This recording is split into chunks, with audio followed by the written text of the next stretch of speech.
Hello, folks, and welcome back to Chris Wyatt Reports. Merry Christmas, Happy Hanukkah, and I suppose if you celebrate Kwanzaa here in the U.S., Happy Kwanzaa. Well, today I have a special featured guest. I had to change my background. His background is looking very solid there. A very special guest today. It's none other than Athol Trollip, the former mayor of Nelson Mandela Bay when he was with the Democratic Alliance. Had a very challenging time there. Not because of his actions, but because of the opposition. And now has left that party where he spent, I think, his entire adult life, if I'm not mistaken. We'll find that out. And now is with ActionSA, Herman Mashaba's project, and which is now a political party. And he is currently the chair of the Eastern Cape province. I want to talk to him today about governance in the Eastern Cape. Interest of full disclosure, I met Athol in person for the first time ever in Somerset West when we were on a panel, slightly contentious panel recently, not between him and I, but between a few others on the panel, talking about South Africa. And with that, Athol Trollip, welcome to the program. It's a distinct pleasure to have you, sir. Good evening, Chris, and whatever, good afternoon or morning to the people on your channel. Chris, thanks very much for having me. It is a happy time for me right now. It's holiday time. So I'm sitting here in my T-shirt looking onto the beautiful canal of the Kawi River. And I just want to say, Chris, that it was an extraordinary pleasure meeting you in Somerset West at that panel discussion because, you reinforced my experience about, foreigners and their knowledge of this country. I mean, especially people that are directly working with the South African government. I remember when I was the leader of the opposition in the National Assembly. Recording in progress. I met a lot of people from many diplomatic, bases, and especially in the United States. And I was struck by how well informed the diplomatic corps are about what's going on in South Africa. And I think your personal interest in this country is quite extraordinary because you have an intimate knowledge that I think many South Africans don't have. So it's a great pleasure being on your show, great pleasure to talking to people all over the world about whatever you want us to talk about. It's an open slate, and I'm very happy to be candid and frank about what's going on in our beautiful country. Well, thank you, Athol. First, a couple things up front. I will let you know that you were an unknown entity to me until your time, around the time that you became the mayor of Nelson Mandela Bay. I didn't know who you were. And quite frankly, when I first read your surname, I was like, did someone type this wrong? I mean, it kind of threw me off. When I hear the word Trollip, I don't usually think of a surname, but obviously it is a surname. But it was kind of new for me. And the given name is one that I had never experienced in my life, but now I've come across it quite frequently. So I'll just let you know that. And also, not to sound like a fanboy, but I have this to say from the outside looking in. When you were the mayor of Nelson Mandela Bay, I cheered you on. I was ecstatic about what you were trying to do. I was crestfallen that your party didn't secure as many votes as it had in the previous municipal election, which would have given you a clear majority.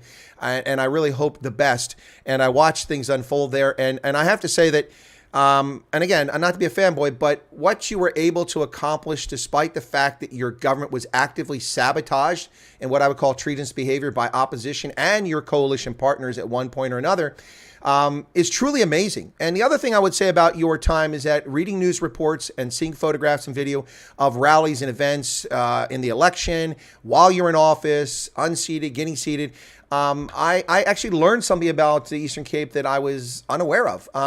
I had no idea that there were as many colored South Africans living in that area as there are. You have huge support when you were mayor from the colored community who came out in masses. I mean, I would look in the crowd for, I always look because it's South Africa just to get appreciation for who's there. And it's like a sea of colored South Africans. And Kosa there as well. It was fascinating. So, all right, that's the end of the fanboy segment. So, but I just wanted to share that with you, interest of full disclosure, so people know where we're coming from here. This isn't a gotcha, but we're going to talk frankly about South Africa. So your time as Nelson Mandela Bay mayor, would that in some respects be the culmination of your career in politics with the Democratic Alliance, or is that unfair? No, look, quite, if you've spent about 36 years of my life, I'd spent in opposition. We started off as a very small opposition party in 1994. And prior to that, we were a small opposition party in opposition to the nationalist government. So having spent my whole life in opposition, telling people about what we do if we get into government, it certainly was an incredible highlight to eventually get into government and to be in executive office, because I think that is the pinnacle of any political, orientated person, is to get into government and do what you have promised the people you could do. So let me just tell you a couple of things about that. First of all, it was an 18-month-long campaign to get the majority of the votes in Nelson Mandela Bay. We didn't get an outright majority, unfortunately, but we were the biggest party. There was a 17 percentage point swing between the DA and the ANC at the time, which was massive. There has never been such a massive swing in any election prior to that. So that was extraordinary, and it was the longest campaign in the history of my then party. And we got into government. It was very exciting. And look, there was a lot of trepidation. I'd never been a mayor before. And I had a civil service, or the officialdom was primarily ANC orientated. I'd say over 90% ANC orientated. So I expected them to be truculent and obstructive and, uncooperative. And I experienced something completely different. And, I had to come up with a philosophy to encourage my coalition partners and all my caucus and also the officialdom to work with me to get things done in Nelson Mandela Bay. And I remember coming up with a metaphor that we would run the city like train tracks, because train tracks are perfectly parallel and separated by enormous sleepers and big bolts, because for very good reason, because if they come together, you have a derailment, and if they come apart, you have a derailment. And equally, that's catastrophic for any train or any administration. And what I promised the officials was that I would keep the politics out of the administration on condition that they would keep their noses out of the politics. Their job is to administer and to implement policies, and our job is to make good policies and oversight the implementation thereof. And, frankly, without, blowing smoke up my own nether regions, we went from being the second worst metro municipality in South Africa to the second best in one calendar year. And what that meant was we started getting additional windfall funding from Treasury so we could do more things. We spent our capital budget, 100% of it. We could account for every cent spent. And then it started having benefits, because Treasury takes money away from municipalities that can't spend and gives it to municipalities that can spend. So we actually ended up getting support from an ANC government at a national level because we were doing things right. And as you said, there was some connivance between our coalition partners and the ANC and the EFF, but unfortunately also one of our own councillors was induced not to vote at a crucial motion of no confidence. I think there were seven motions of no confidence. I survived 6. And then on the 7th one of our councillors abstained from voting. And that was the beginning of the end. And that was quite tragic, because I believe if we'd had 5 years in government, Nelson Mandela Bay would look completely different to what it looks like now. It became, a wasteland after we were kicked out, because literally the people that then took over were fighting tooth and nail to get their hands on whatever patronage or additional money we'd been able to save. And it's been a tragedy. But I see there is a turnaround again now, which to me is encouraging, because it just shows that South Africans, once they get a taste of improved government, they don't forget that. And even though there might be some mishaps along the way, that they are prepared to vote another coalition in. And there's another DA-led coalition now, a lot more tenuous than mine was, but I wish them well. Well, Athol, I agree 100% with what you said there. It is a real tragedy. I mean, we've seen this past year where before the DA retook control of the municipality, the leadership there turned back 62 million rand, which was meant for nutrition programs for infants and newborns and toddlers, and 15 children starved to death. Starved to death. What a hideous thing. And virtually no press coverage of it. I've covered it more than No News 24 or the Daily Maverick. Any of these outlets have bothered to cover it. It's disgraceful. It's just the way that media work. That's a whole different subject. But this just shows the level of incompetence. That's not even the outright theft and racketeering that the ruling party is guilty of in so many aspects. This is just negligence and stupidity. You had the money that was allocated by the national government, the provincial government. You had it there. You didn't know how to spend it, so you returned it. Now, look, usually when you return money back, if you're a good steward of taxpayer funds, you're happy about that because you've achieved your mission and you've underspent, which means the money can go back and be used for other purposes. But this was sent back because there were idiots. It's like Northwest Province. It's disgraceful and it's heartbreaking to me. No one should starve in a land of plenty. South Africa could feed its entire population, and that's a whole separate topic. But yeah, this situation. I mean, obviously you're familiar with that. I mean, what a disgrace that was that children starved to death. Oh, absolutely, Chris. It's a travesty, especially considering that in the Eastern Cape, the province we're talking about now.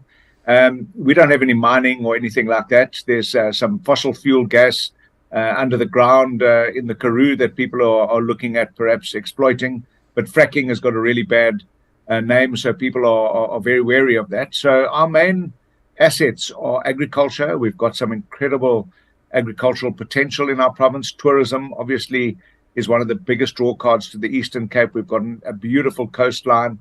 We've got some unbelievable history that, you know, speaks about the Eastern Cape frontier and all the wars that took place there. And so it's a travesty that children will starve in a province where we can feed not only ourselves, but probably the rest of Africa. And that the ANC government allowed that to happen. And, you know, just recently, the Premier of the province, Oscar Mabuyane, who was recently this weekend standing for Deputy President of the ANC, he made a public admission to say that the ANC had let the rural people of the Eastern Cape down. And, you know, that was an extraordinary admission to make. And I must, you know, compliment him for admitting that they failed, because I think that's the first part of getting to fix the problem, if you admit that you failed at something. But here's the big problem. In the Eastern Cape, we are faced with the highest unemployment rate of all the provinces. We're the worst run province. There are a number of indexes that I could run off the end of my tongue. Education outcomes are abysmal. Yeah, to tell you where we're the worst at everything. But I think we've probably got potentially one of the most beautiful and potentially successful provinces if we just do things properly. So when Mabuyane said that they have let the people of the rural areas of the Eastern Cape down, what he meant was that people are now leaving their homes, their traditional ancestral homes, in the rural areas that are potentially unbelievably agriculturally productive parts of this province, and leaving that. And leaving families and dislocating their families and going to other cities. And we have this unbelievably accelerated urbanization faster than anywhere else in the world, where people are leaving land. And, you know, in Africa, the big debate, especially in South Africa, is about land and access to land and this mad idea of expropriation without compensation. But people are leaving productive land to go to the cities to look for jobs where there aren't jobs.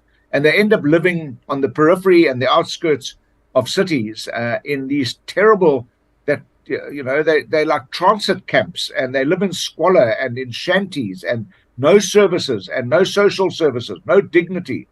And they're like twilight zones of South Africa. And every single city in this province and every single city in this country has such twilight zones.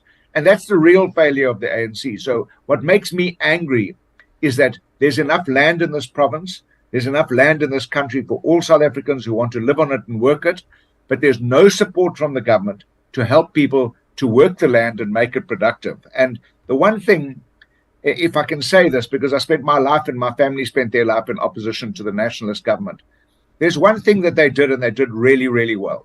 They built infrastructure in this country. They had the foresight to build a dam like the Trollp Dam that made the whole Fish River productive, the Garden of Eden, and the Orange River, and Nelson Mandela Bay has not run out of water despite the most prolonged drought in its history, because the water from the Trollp Dam comes along canals and rivers to Nelson Mandela Bay. This government has done nothing of the sort.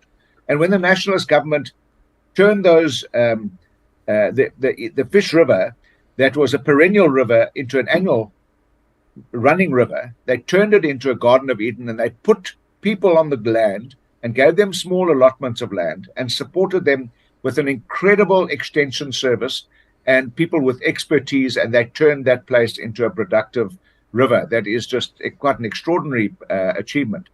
Nothing like that has happened in the Eastern Cape since, and we've got massive rivers that run into the ocean where that no dams have been built, no extension services for projects in the Eastern Cape, and that is one of the greatest travesties. And if I have any energy left in my body until the day I die, I will work to get the land of the Eastern Cape productive so that people can live with their families where their families have lived for generations.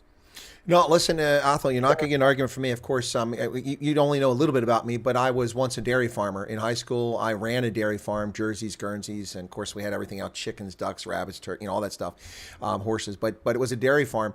And so I've been a farmer, and I know what it's like, and I know what it's like to be productive in land. And honestly, it's a difficult life, but it taught me values and respect for hard work and the role of people. And also it made me a conservationist, trying to preserve the environment, not a wacko environmentalist like the people, the rich elite whites who stand on the beaches of the Eastern Cape and demand that seismic testing 60 kilometers offshore not be allowed to look for resources when the place is desperately poor. Now, whether you agree with it, what's going to happen there or not, my point is that their behavior is not appropriate. There's a different way to deal with that. But, this government at the national, provincial, and the local level even has been a disaster for South Africa in so many ways. They've betrayed the liberation struggle day after day after day. They were a disgrace to the people that founded the native, the original name for the ANC back in 1912. They are an absolute disgrace to it. And they're rewriting the history, which is what the victors always do. They're the default victors, claiming the mantle as if they were the only folks who contributed liberation. While I detest the Pan-African Congress, in many respects, they played a larger role. Not to mention the Black Sash movement, not to mention a whole host of other folks, Helen Suzman, the Liberal Party, as small as it was. So many people contributed openly and clandestinely to the liberation struggle, whether you thought it was right or not. But the ANC, go to the, I think it's closed now, the Apartheid Museum that's up there at Gold Reef City in Soweto, and it keeps turning into the veneration of the ANC museum, not the liberation struggle. So, but back to this whole thing about what you're talking about with infrastructure.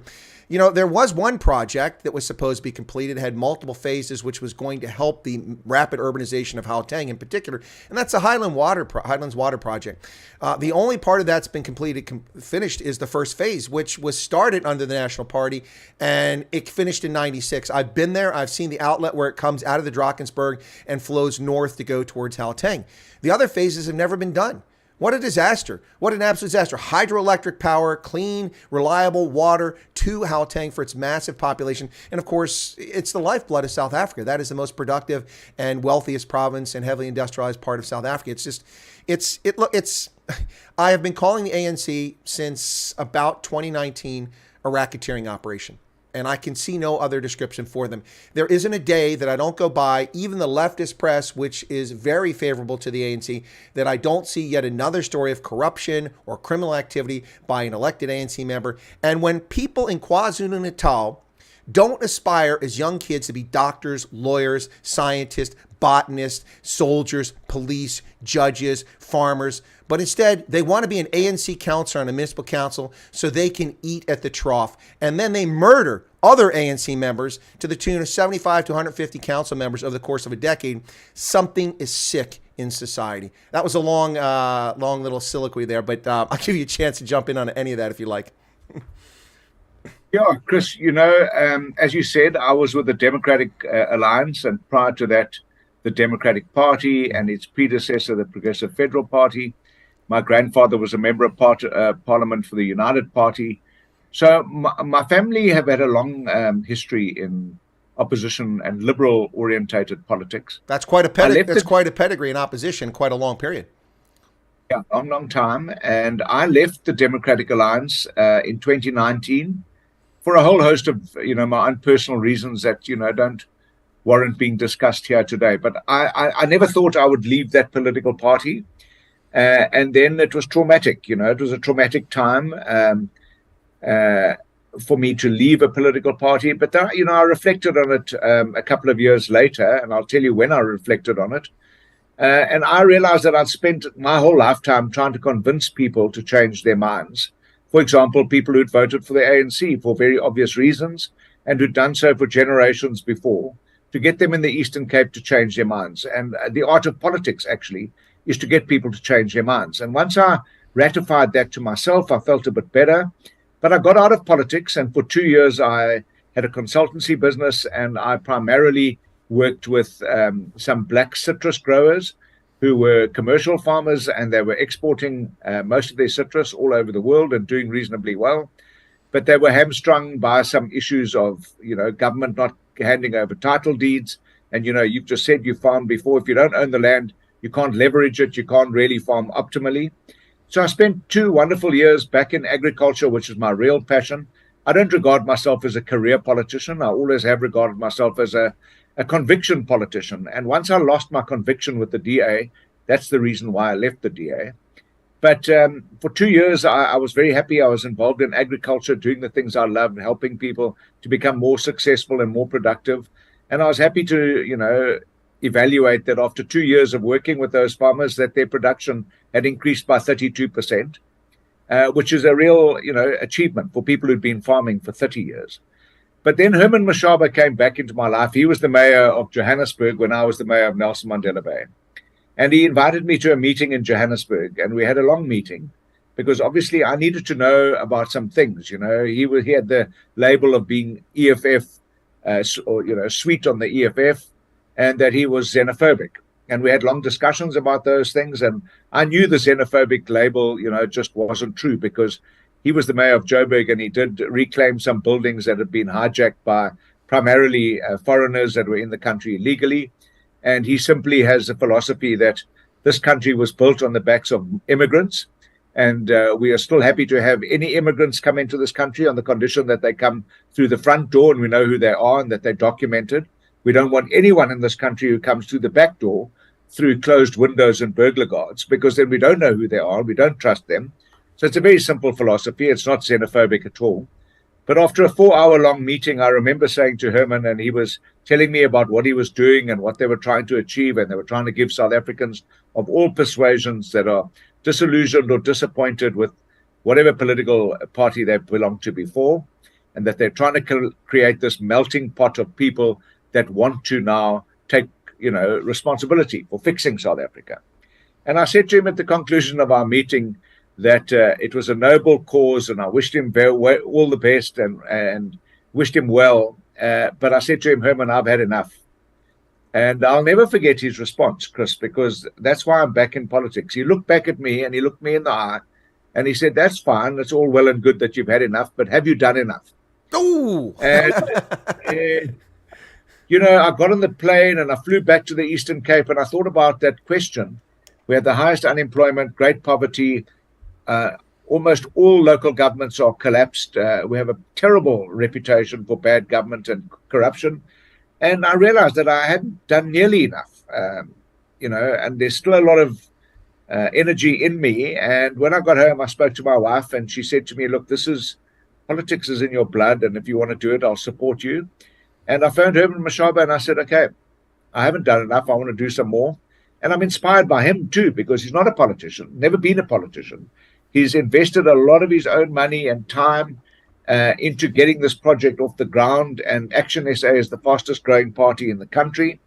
And it's extraordinary being part of a melting pot of people who really want change and they want to fix this mess that we live in. We're not just going to accept it, because to South Africans, Chris, you've lived here and worked here for so long. We're accepting that we have electricity for half the day and don't have electricity for the other half. It's tolerated. It's the norm. No one's outraged.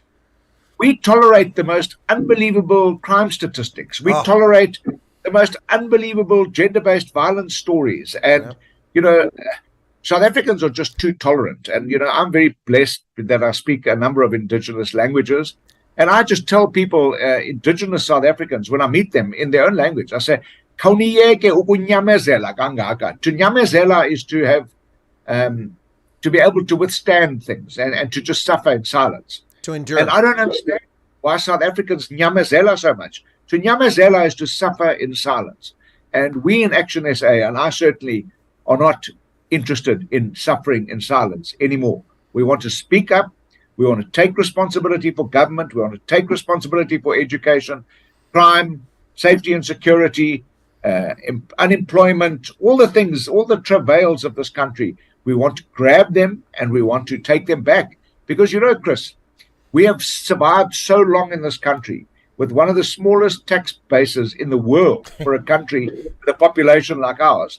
Imagine how we could do if everyone was just doing their bit and the government wasn't stealing everything. And I mean, the theft of government is just unbelievable. It runs into hundreds of billions, if not trillions. It's trillions at this point. It's clearly trillions. Listen, I'm 100% with you there. There was a brief period of time, and look, I'm not a fan of Thabo Mbeki. I think he has a very fragile ego, and I have some major issues with him along with policy. But I don't think he's a dishonorable man, at least my experience. But during Thabo Mbeki's period, back in that day when you had a proper treasury ministry, finance minister, the country actually added people to the tax rolls, and the number creeped up. I think close to almost 5 million South Africans were actually paying taxes, which was the peak ever, and money was coming in. The problem for South Africa, of course, is that your economy needs to grow, my estimation, 6 to 8% per year just to catch up.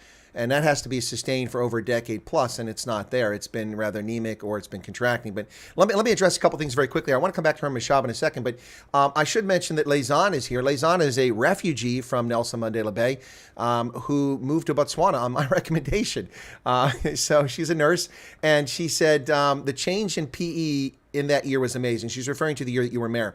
And palpable. She said, but oh, the fall after is scary. And it is. It was absolutely crazy what happened after that. But now let me get back towards her Mashaba thing. So I don't know if you know this, Athol, but I devoted a lot of energy to trying to get South Africans to go out and vote, because I knew the turnout would be low, and every vote counts. And I was wholly disappointed in the election, notwithstanding ActionSA and the Freedom Front Plus, which both did very well. ActionSA in a very limited role, but Freedom Front Plus really increased across. But they're so small that it has an impact, but not the impact that's needed. But what I have to say is that I interviewed over 40 candidates from across the country in 8 different parties and the leaders of those parties. I couldn't get Steenhuisen from the DA, but the best I could do in the DA was a really good person. That's Refiwe Nsheke from up there in Gauteng. She's brilliant. At least that was my experience interviewing her. She stepped down, and Tanya Campbell wound up getting it when the DA took over there. But and A. Carlini. But I spoke to all kinds of people, including people like controversial like Neil de Beer, who people love to hate, from the UIM.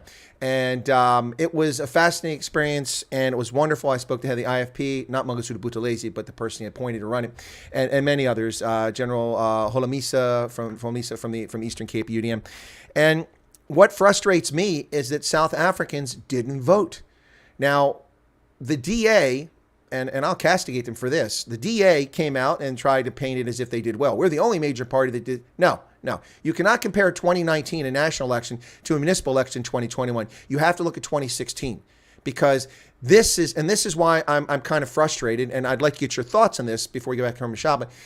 I told people that the time to change the trajectory of South Africa is the municipal elections of 2021, because you'll never get a perfect storm of incompetence, theft, failure, anger over lockdowns, deaths of people needlessly, all the things that happen, the corruption, everything. You'll never get a better perfect storm of why people are unhappy with the ruling party.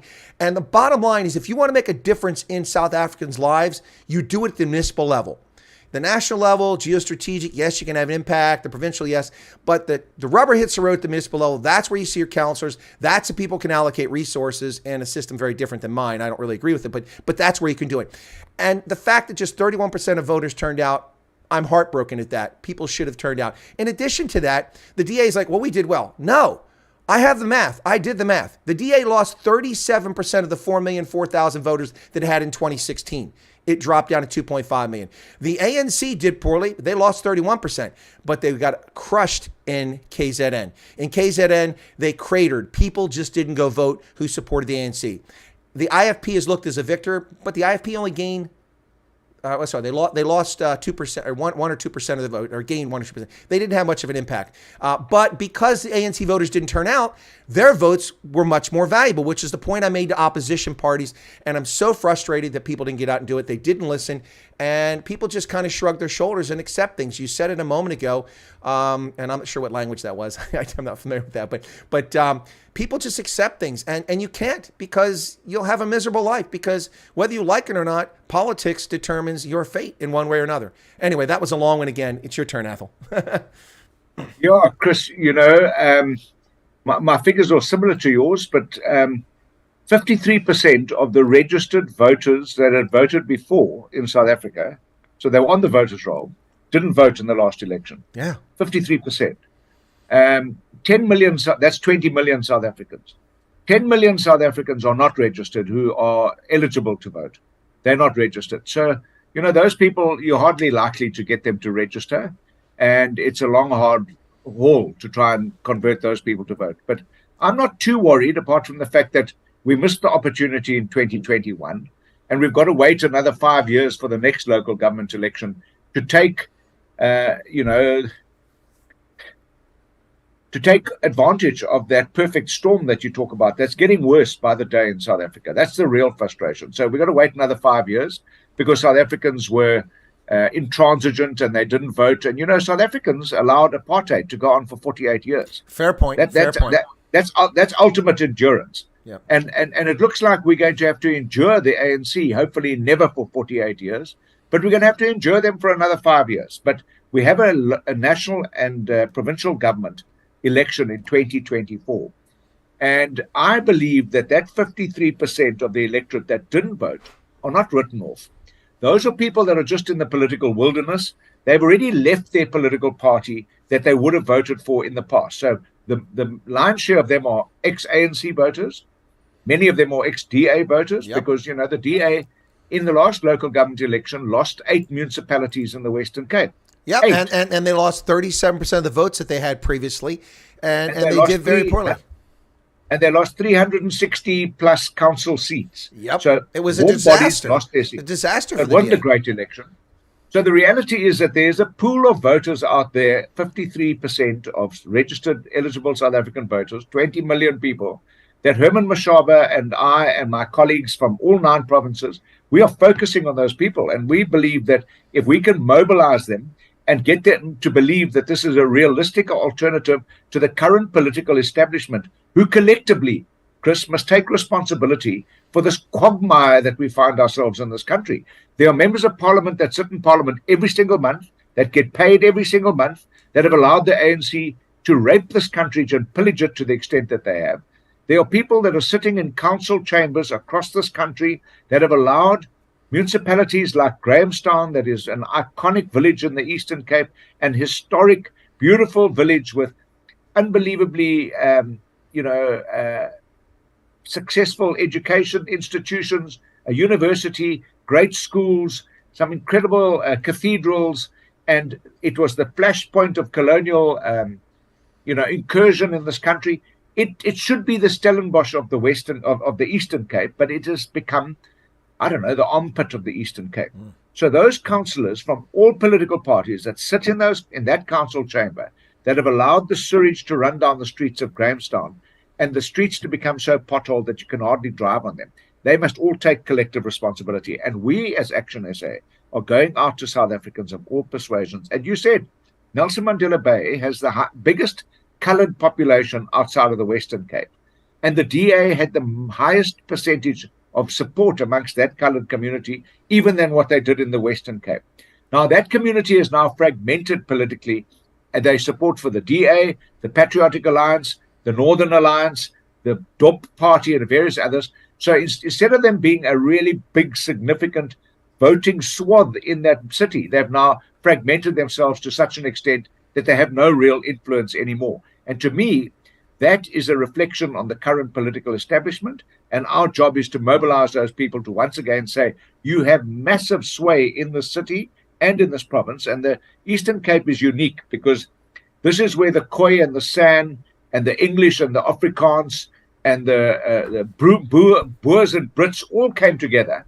And it is a melting pot. You can hear the language. It's full of cliques that come from the Khoi and the San and the Bushman and the Nguni languages that were coming down the eastern coast, African and Nguni language, Nguni speakers. So it is an incredible province. But this is where things happen.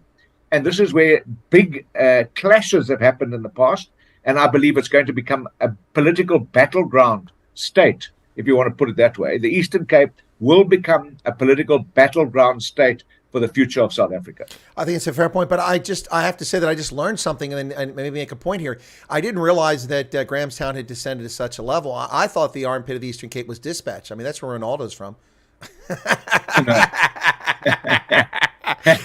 Sorry, yeah. I could resist that. one. Anyway, but excuse me, I got a cough. I said that made me cough, but let's. Oh my goodness. Anyway, you pointed out something here which I didn't have the figure, but I've been harping on forever, and that's those who chose to vote by not voting, by not going to the polls.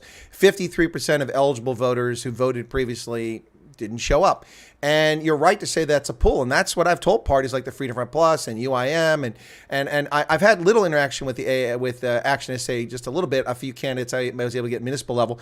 But I've been frustrated either because I get distracted or I didn't get a response. The irony is that I tried to get Herman Mashaba on because there was a time in which I felt there were issues that needed to be addressed publicly, like accusations of race hustling, of xenophobia, of, that ActionSA is just a vanity project for Herman Mashaba. He's bum hurt that he's not in the DA anymore. All of those allegations that are thrown out there, I thought it was fair to get a chance to get him on the record. Now, he was very busy with the election. I actually know his nephew, and that didn't get me in. And a couple of people in the party then actually came to me when I was in South Africa. Do you want to meet with Herman Mashaba? And that never went anywhere. Now, you've given me a contact, and I haven't had a chance to reach out, mostly because I didn't find the person on WhatsApp or Telegram. But hopefully I can get him on, because I think it's important to talk to Herman Mashaba, whether you think favorably of him or unfavorably of him. ActionSA is actually here, and it has the potential to make an impact. You are in coalition, your party, in Tshwana and in Joburg and Ekurhuleni and other places with folks like the Democratic Alliance, the Freedom Front Plus, and others. And going forward, if in fact you're able to reach out to that big pool of people who simply chose to vote not with their feet, that alone could count for a lot. I mean, listen, a lot of people are debating the ANC, Athol, about what's going to happen to it in 2024. I'm here to say that the question isn't whether they're below 50%. The question is, does the ANC drop to 35% national support?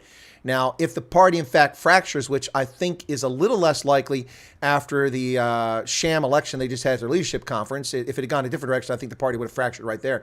But right now, I think that the people are going to hang on, knowing that they can steal all they want while Cyril's there and he looks the other way, and then hold it together from the Radical Economic Transformation faction. But it's not a question of whether the ANC is under 50%. To me, that's a done deal. We already see it. We just saw by-elections in Northwest. The ANC was unseated by the EFF in Northwest and in Ditsloba municipality. It's just crazy. I mean, what are your thoughts for ActionSA? Do you think that in the Eastern Cape you can convince voters? Are you getting any traction to bring folks to your standard? Because you've got a couple years to get them there. And what do you think is needed? Because you've got a population that is intensely at the ballot box, intensely loyal to the ANC, and the ANC has not earned their trust or their vote. So what do you think you can do going forward to 2024?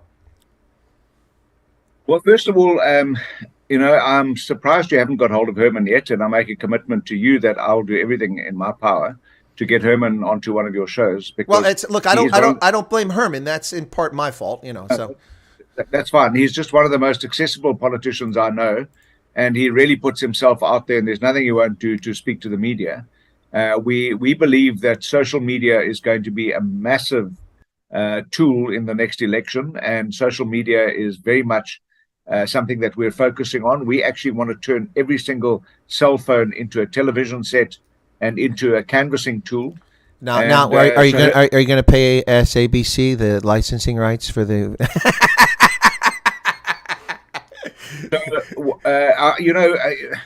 Paying for any services that are supposed to be given by the ANC government is actually foolhardy, because they don't deliver any services. And you would have seen recently they want to start a new national shipping line. Yeah. Well, if you can't run electricity, and if you can't run existing weapons armory manufacturers like Tunnel that were the rails. There's no railroads. It's completely discombobulated. The roads are falling apart because of all the trucks on the roads now that should be on the rails. It's just a disaster. Absolutely. So to ask you, in 1 year, we've been able to appoint 9 provincial chairpersons, and I think Herman Mashaba has selected them very well. A lot of people are saying, why aren't you guys having elections, and when will you have elections? We're a brand new political party, and I've never seen a church being built without congregants. So we're busy gathering congregants. We're busy setting up structures so that we can have an elective conference. You can't have an elective conference between 10 people and appoint each other. That would be just completely disastrous. So I'm an interim chairperson. We have 9 interim provincial chairpersons. Herman Mashaba is the leader of the party, but he also is interim until he is formally elected. But what he did was extraordinary. He started the People's Dialogue just over 2 years ago, and 2.4 million South Africans made written submissions on social media. So that 2.4 million people interacted and said, we want a new political party. These are the values that we think are important. And we took that into account, and we now have established this political party that contested 6 municipalities in the last local government election out of 270 odd, and we're the 6th biggest party in South Africa. I mean, that is an incredible achievement. Yeah. And I think we're the only party that can really attract a significant number or even gain critical mass in communities across this country. You know, the DA gets some black support, some colored support, some white support, but, you know, not in any significant numbers in the majority communities. So we believe that we can do that, and we can be the 2nd biggest party, or certainly the 3rd biggest party, and be a key and core component of a new alternative coalition government. So, you know, Chris, there have been some really tough times in coalition in this country. It's relatively new, and there have been terrible ups and downs and fallouts, and, you know, a lot of finger pointing, and politics has actually been a bit puerile, actually, at coalition level. And all that's missing is some leadership, you know, people who can point in the right direction and stop pointing at each other. And I think this period of unease and I don't know, it's a trial period. I'm not too concerned about the fact that we're in and out of coalitions in Ekurhuleni and Johannesburg, because we're trying to sort the wheat from the chaff. If we don't do that now, and we start trying to cooperate with people who've never cooperated before, again in 2024, it's going to be a disaster. I think when the opportunity comes, when the ANC is driven closer to 40% and hopefully under 40%, that we will have an opportunity, and a once-in-a-lifetime opportunity, to replace the ANC with an alternative government. And it will have to be a government that's worked with each other before, and people who can trust each other. So whatever travails we faced with in Johannesburg and Tshwane, and recently in Ekurhuleni and other places where we do govern with other political parties, we're starting to learn how to cooperate, and we're starting to learn how to run coalitions, and that egos should be parked when you're in a coalition, and that you need leaders that can transcend this kind of petty personality politics. So I think it's going to be a good period, and better now than later. So whatever happens between now and 2024, it's a trialing period, it's an experimental period. But in 2024, when we do bring the ANC, as you said, close to 40%, preferably on the lower side of 40%, then we can put a government together for all South Africans that can start to turn the situation around here.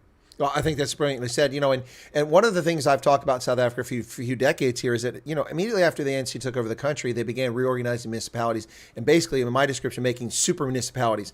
And the impact of that in politics, I've been telling people since the 1990s, is the following. If in the past, in the Free State, you had a small town and a minority party was able to win power there because of population demographics and support for parties historically, let's say like at the time, you know, it was the New National Party or the DA when it came along, whatever. You have politicians in those smaller opposition parties that have the opportunity to become mayors, serve on councils and things like that. But when all those towns are swallowed up by Joburg, and they're all now part of Joburg, then the mass of people who historically would have voted for just the ANC vote for the ANC, and they choose those people. And so opposition never gets experience in government. And that was a major failure with the movement for democratic change. Never mind the fact that they never had a real chance because of the agreement that was reached there because of SADC. But the movement for democratic change, had they ever won election, which they did 3 times, but had they won election actually taken over in Zimbabwe, they would have had a very hard time governing because their bench was very thin with people with experience to do that. So I think what you're intimating here, or saying openly, I should say, is that what's happening now is that these parties in opposition are getting experience working together to achieve a common goal and getting experience for their people in positions of authority and responsibility, so that when the time comes and the iron is hot and you strike, you will be able to actually govern in 2024. I think that's what you're trying to say. That's exactly what I'm trying to say, but I want to give you some of my own insights into my own experience. In 1995, I was elected for the first time on a district municipality, and there actually isn't even a constitutional provision for district municipalities, which is so crazy because our constitution makes provision for local, provincial, and national government. Systematically, local government is being dismantled and made into these sort of mega municipalities that are not effective, as you've said. Small and local is lekker, is a South African saying. Small municipalities where people live in hamlets and smaller towns being run autonomously by those people are the most effective way to run local government.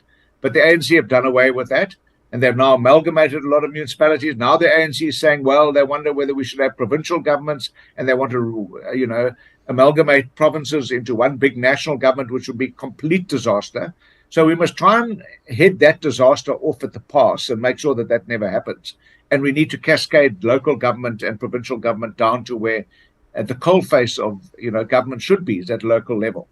But my experience, Chris, in 1995 was ANC leadership had come back from exile, and some people had been imprisoned locally, and they got into government. And they had all the very best intentions to fix what had happened over hundreds of years, but certainly 48 years of apartheid. That was their main focus, to undo that, the prejudice, the disadvantage, and all of that. So they had some really good people there. They had no experience of government. And I remember I got co-opted onto the executive of the Amathole district municipality. I was the only non-ANC person. I was the only non-black person. I was the only white person. And they co-opted me because they believed that I had some experience, and we worked really well together for the first 4 years. And then I moved from that to the provincial or state legislature, and there I experienced a lot more confrontation and a lot more arrogance.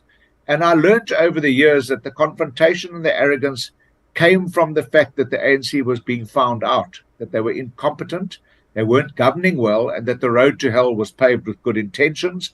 And the worse they got at governing, the more arrogant and contemptuous they became of anyone who questioned them. So we now have a government that is completely out of its depth.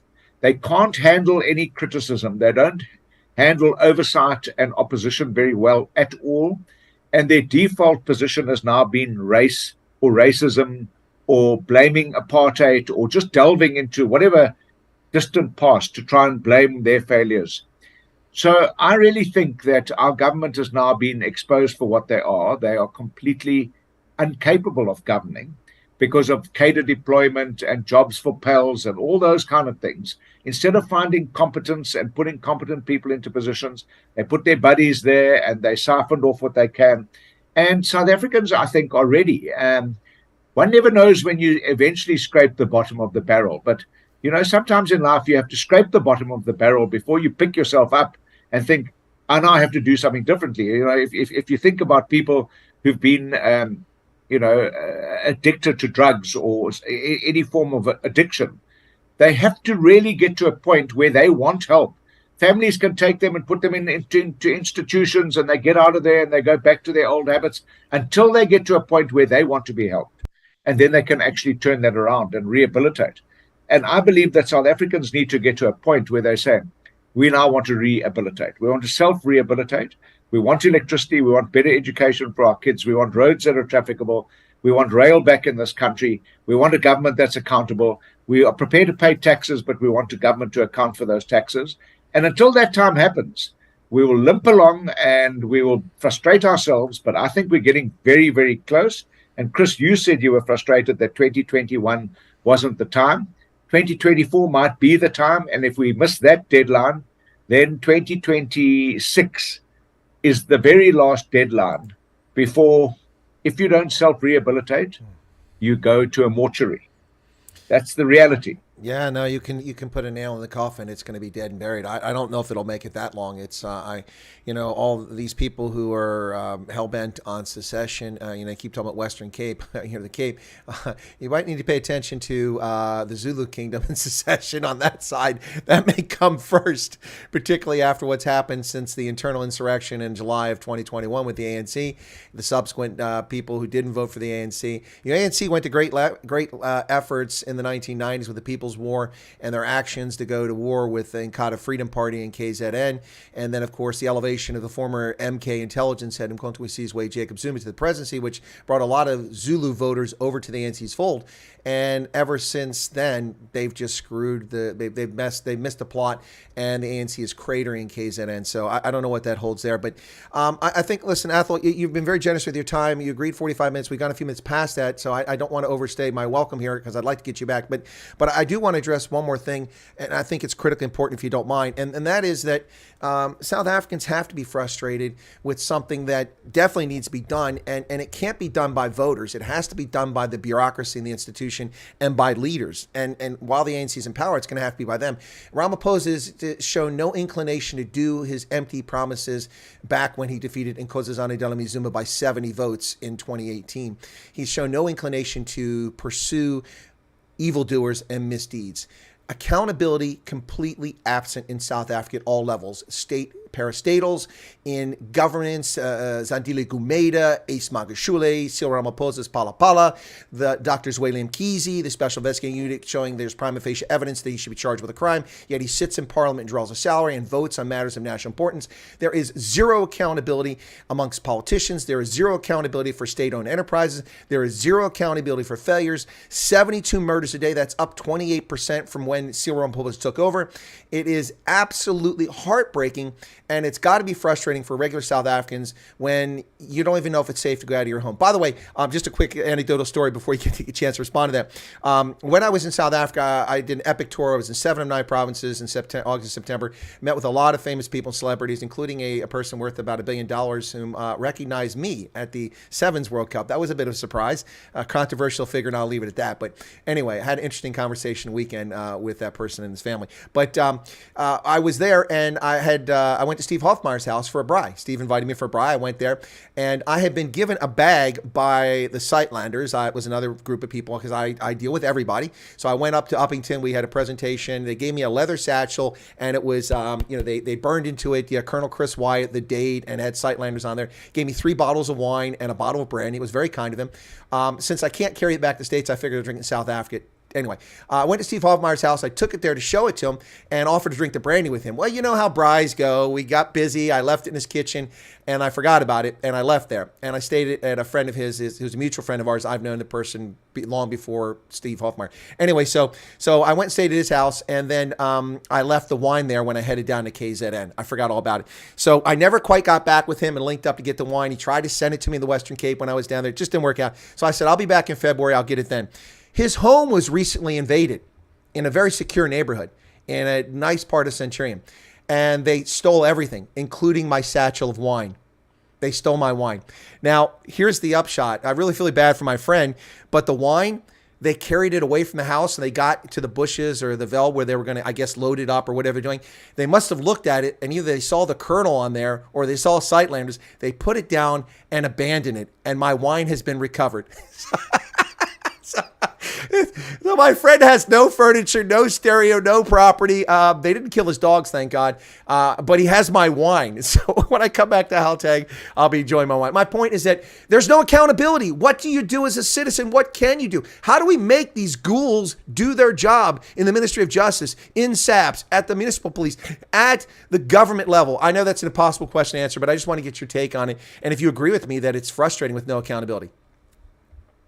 It's beyond frustrating. It's actually unbelievable. I was the leader of the opposition in the National Assembly when Jacob Zuma was the president. That was in 2009. So at the start of his term in office, we realized that the guy had grave fallibilities. We knew all about him, about his past, and they all turned out to be, real concerns. And we didn't expect much from Jacob Zuma. And we got very little. In fact, we were surprised at how bad he was. But along came a guy called Cyril Ramaphosa, who'd been part of, crafting the Constitution, had a good track record, went from being, a trade unionist to becoming a captain of industry overnight, became unbelievably wealthy.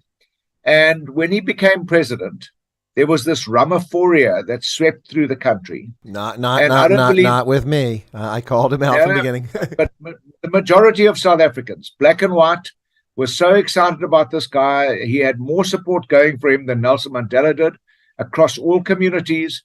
And I really despise what Cyril Ramaphosa has done with that opportunity. They say a missed opportunity is an abiding sorrow. He missed that opportunity.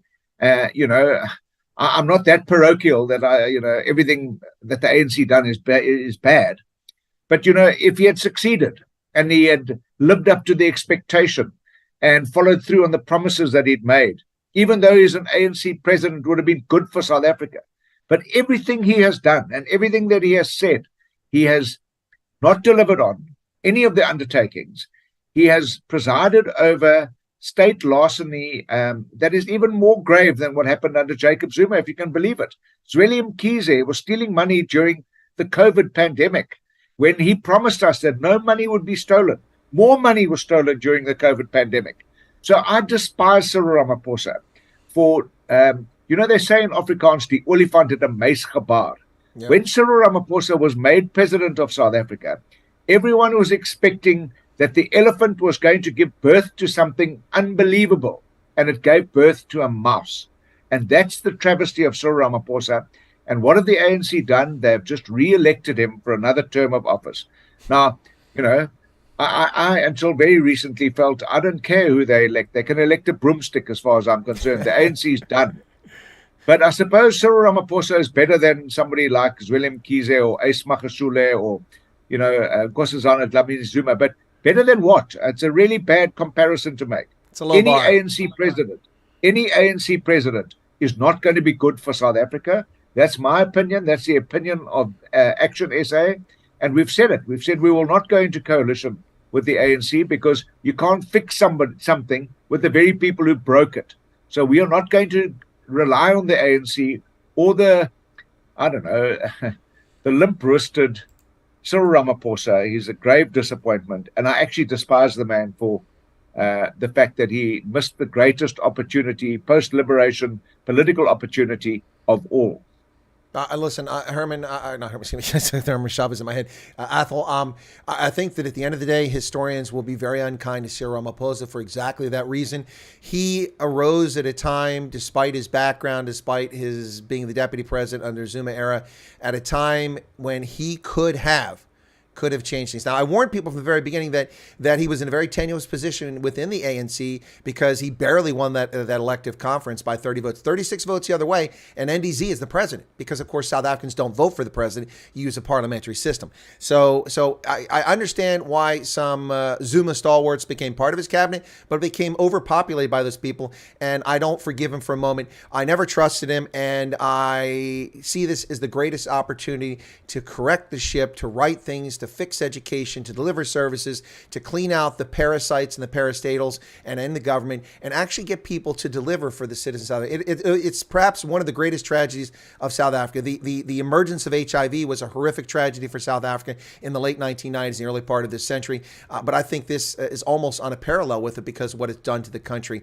They have no regard for anything. So I want one last question before I let you go, because I always tell people this. You've alluded to it. You obviously speak multiple languages in South Africa, Afrikaans, English, Xhosa. What other languages do you speak? Do you speak any others? I'm just curious. I speak Zulu. Zulu, Xhosa, they're very close. Yeah. They're both in Nguni languages, English and Afrikaans. Okay, there you go. See, also refuting the narrative that when the minority South Africans learned African languages. Well, every language you mentioned there, except for English, is an African language, including Afrikaans. Yeah. All right. Athol Trollip, I'll give you a chance for any last statement here if you want. I know you got to go. Something you want to say about the future South Africa hope or a Christmas greeting, something like that. You can say it in English and Afrikaans if you want for the greeting. And also anything if you want to promote ActionSA, you're welcome to do that. The floor is yours for the moment. Yeah, Chris, I just want to say I would like to salute you for your intimate knowledge of South African politics. I think it's important. We live in a global village. I think it's important for people from all over the world to know what's happening in other countries and to become mouthpieces, like you're using right now, this facility to be a mouthpiece to tell people about what's happening in South Africa. I respect that deeply, and I wish you all the best, and I'll be happy to collaborate with you and to keep you informed about what my personal experiences are in the Eastern Cape. I also want to thank you for the opportunity to talk to you candidly and frankly about these things. And I wish you a blessed Christmas, and all the people that are listening, I wish you a blessed Christmas. The whole country, the whole world actually is in a bit of turmoil. It concerns me a lot that people in the Northern Hemisphere, especially in Europe, are having a bitterly cold time because of the shortage of gas and energy, because of the conflict in the Ukraine. And it's a travesty that, in 2022 that we're still having wars that go ahead despite all the mechanisms, international mechanisms that have been put in place to prevent wars and loss of unnecessary life, especially civilian life, but it goes ahead. And also, it's a tragedy that we have the kind of corruption at the level that we're experiencing in South Africa, despite all of the best intentions. We've got some incredible legislation in this country, some first world legislation, one of the most progressive constitutions in the world. And despite all of that, we have a kleptocracy that's in government that seems to be entrenched and that people don't know how to get rid of it. But people must never forget that people have power, and the power of each individual person's vote and the rest of their family and the rest of their neighbors in their street, all collected together, can bring about effective change without having to do so through the barrel of the gun. So we appreciate the fact that we still have a democracy in this country.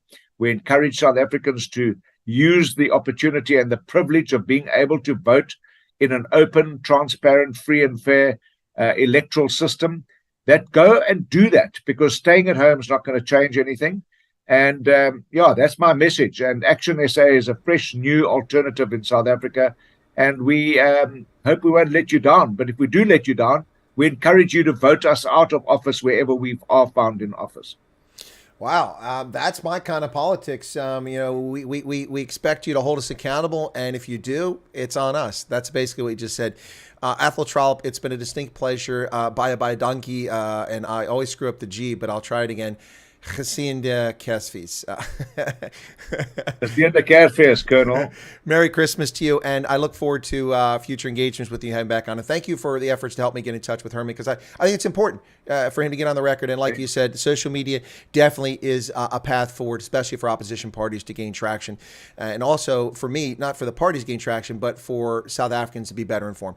Thank you very much. Merry Christmas to you and your family, and a safe holiday. I'll let you drop off, and then I'm going to wrap up the broadcast. God bless. Thank you. Thank you. Thanks, Chris.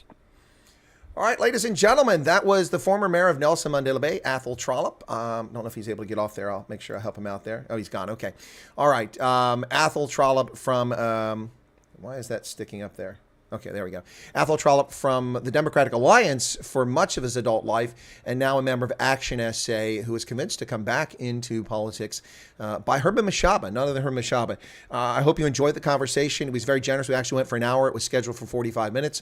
I appreciate that. Michael Holmes asked some questions about the report with the DA and leadership and him being voted out. We discussed early in this and agreed ahead of time that we weren't really going to talk about the reasons he left the DA. That's why I didn't ask the question, Michael, because I agreed with the, when you set up an interview, you agree to certain terms and conditions. And I offered that up front because I thought it would distract from the conversation and the message that we're trying to get out here. So there you go, folks. Thanks a lot. I hope that you found this interesting. I certainly did. I learned a bit. And I had no idea that Grahamstown was now the armpit of the Eastern Cape. I thought it was Dispatch. I mean, the way that Ronaldo's always speaking so glowingly of it, it had to be the armpit of the Eastern Cape. Apologies for Grahamstown residents and Dispatch residents. We're just having a little bit of fun with Ronaldo there. Anyway, folks, whatever you think of Athol Trollip, he's a gentleman, is he not? And I didn't see anybody really say anything negative about him. So there you go. All right, ladies and gentlemen, thank you so much. I'll debate about whether to do a night owls today. I'll probably do one. But I want to thank you. Hit that like button. We haven't even hit 50 likes. That's kind of sucks. Appreciate your support. And we'll catch you later on, possibly on Night Owls. Matthew says PE is clearly the armpit. Well, PE is not nearly as bad as I thought it might be, at least the parts that I saw. Ken Erickson says, thanks. Great program. You're very welcome, folks. Excellent discourse, I think is what Tony Nage was trying to say there. Nice discussion, says Nigel. Great stream. You guys are very kind. Are your heaters working? Yeah, it's plenty warm here. Plenty warm here. I'm good to go. I don't have to worry about the energy crisis here. We're good to go in the U.S. Despite it, just have to pay a fortune for it. That's the problem. All right, ladies and gentlemen, thank you so much, and take care of yourselves. And yeah, thank you, Athol Trollip, my guest. It was a pleasure, and I'll catch everybody on the flip side. Maybe night owls today. Cheers, everybody.